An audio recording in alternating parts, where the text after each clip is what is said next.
आसिफ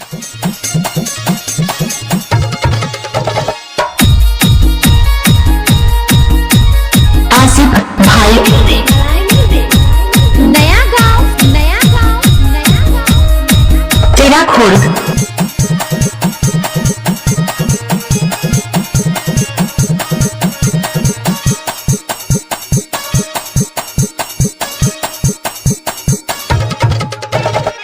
खड़ी बसों में हमारी गोरिया आके बैठ जा। खड़ी बसों में हमारी गोरिया आके बैठ जा।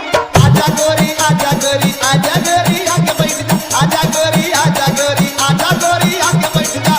चला जियरा हमारे हम नहीं सो में बैठब। चला जियरा हमारे हम नहीं सो में बैठब। हम ना बैठब हम ना बैठब हम टाटा सोम बैठब। हम ना बैठब हम ना बैठब हम टाटा सोम बैठब। खड़ी बसों में हमारी गोरिया आके बैठ जा। खड़ी बसों में हमारी गोरिया आके बैठ जा।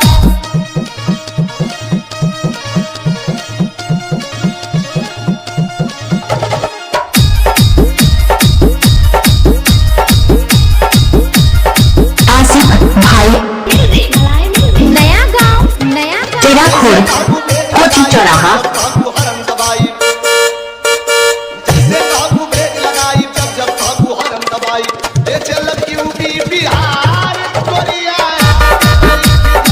ले चल यूपी बिहार गोरिया आके बैठ जा। खड़ी बसों में हमारी गोरिया आके बैठ जा।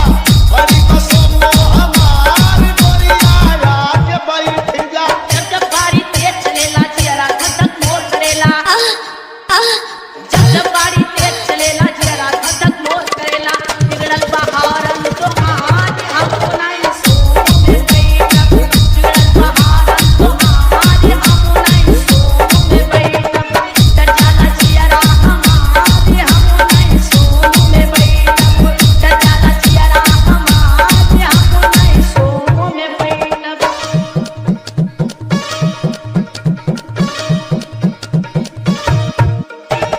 पूरा बनारस तो है घुमाई रामनगर का किला दिखा के।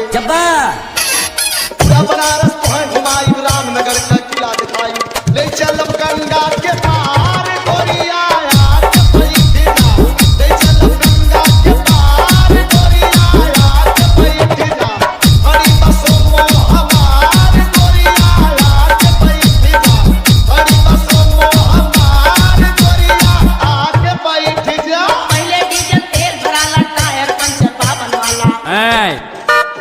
पहले डीजल तेल भराला टायर पंचर बाबन वाला। टूटल हेडलाइट का तार हम नहीं सो में बैठब। टूटल हेडलाइट का तार हम नहीं सो में बैठब। चला जियरा हमारे हम नहीं सो में बैठब। आसिफ भाई जिला बाराबंकी नया गांव तेरा खुर्द बगल में हमको के बैठाई जहाँ जहाँ काबू ले जाई। अरे बगल में हमको के बैठाई जहाँ जहाँ काबू ले जाई। कैला भरोसा हमारी गोरिया आके बैठ जा। कैला भरोसा हमारी गोरिया आके बैठ जा। खड़ी बसों में हमारी गोरिया आके बैठ जा। टाटा सोमो हमारी गोरिया आके बैठ जा। यूपी और बिहार घुमाइबा फिर बोला कहवा बोलबा। चाकते यूपी और बिहार घुमाइबा फिर बोला कहवा बोलबा। घर बा बनारस हमारे हम नहीं सो में बैठब। घर बा बनारस हमारे हम नहीं सो में बैठब। खड़ी बसों में हमारी गोरिया आके बैठ जा। चला जियरा हमारे हम नहीं सो में बैठब। खड़ी बसों में हमारी गोरिया इनका मोबाइल नंबर है 771 89 062।